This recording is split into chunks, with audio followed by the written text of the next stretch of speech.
내용은 창세기 끝부분에서 이어진다. 야곱의 아들들은 이집트 왕국에서 권력을 잡고 영향력을 행사하고 있던 형제 요셉의 보호 아래 안정된 생활을 하고 있었다. 그들은 나일강 동쪽 삼각주 지방의 여러 도시에서 번영하며 만족스러운 생활을 했고 가나안의 자기네 고향 땅을 자유롭게 드나들 수 있었다. 이후 12형제의 자손들과 그들의 직계 가족은 야훼가 약속한 대로 커다란 민족으로 성장했다. 이집트 사람들은 그들을 히브리 사람이라고 불렀다. 그러나 시대가 바뀌어 파라오가 여러 명 바뀌었고 마침내 요셉을 알지 못하는 새로운 파라오가 등극하게 되었다. 히브리인들이 이집트를 배반하고 이집트의 적과 내통하지 않을까 우려한 새 파라오는 히브리인들을 노예로 삼아 비돔과 라암셋의 왕도를 건설하는 데에 강제로 집단 동원했다. 이 위험한 이민 노동자 집단의 폭발적인 인구 증가를 두려워했던 파라오는 히브리인 신생아 남자 아기를 모두 나일강에 빠뜨려 죽이라는 명령을 내렸다. 그런 위험한 순간에 한 레위 부부가 아들을 낳았다. 이름은 남편이 아므람, 아내가 요게벳이었다. 이미 딸 미리암과 아들 아론을 둔 이 부부는 갓 태어난 차남이 너무 귀여워서 처음 3개월은 숨어서 길렀다. 하지만 집요한 추적을 견딜 수 없어 하는 수 없이 아기를 역청을 바른 갈대 바구니에 담아 나일강 가로 떠내려가게 했다. 첫째 미리암은 어린 남동생이 걱정되어 어머니 몰래 갈대밭에 숨어 갈대 바구니를 따라 나섰다. 그렇게 갈대 바구니에 담겨 강물 위를 떠가던 남자 아기는 파라오의 여러 왕녀들 중 시녀들과 목욕하러 나일강에 온 한 왕녀가 발견하였다. 왕녀는 갈대 바구니에서 우는 남자 아기를 가엾게 여겨 그를 양아들로 드리기로 했고 갈대 숲에 숨어있던 미리암은 아기를 돌봐줄 유모로 자신의 어머니를 추천했다. 이렇게 아기는 히브리인 친어머니를 유모로 알고 이집트 왕녀를 자신의 어머니로 두게 되었고 아기가 젖을 때 무렵 히브리 여인과 미리암은 아기를 왕녀에게 데리고 갔다.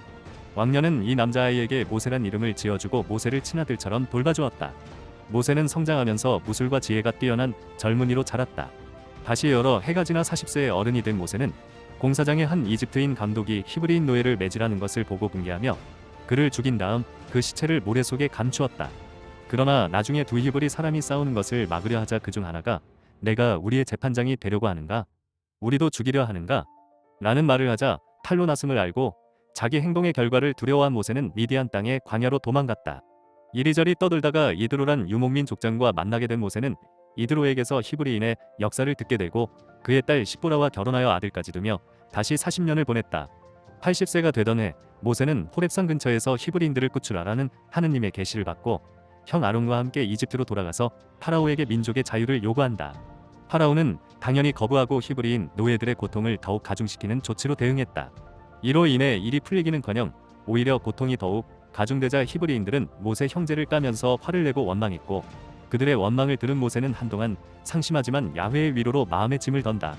이렇게 파라오의 고집이 꺾일 기미가 안 보이자 야훼는 그 유명한 10가지 재앙을 내린다. 1. 나일강이 피로 변하였다. 2. 개구리가 온 이집트를 뒤덮었다. 3.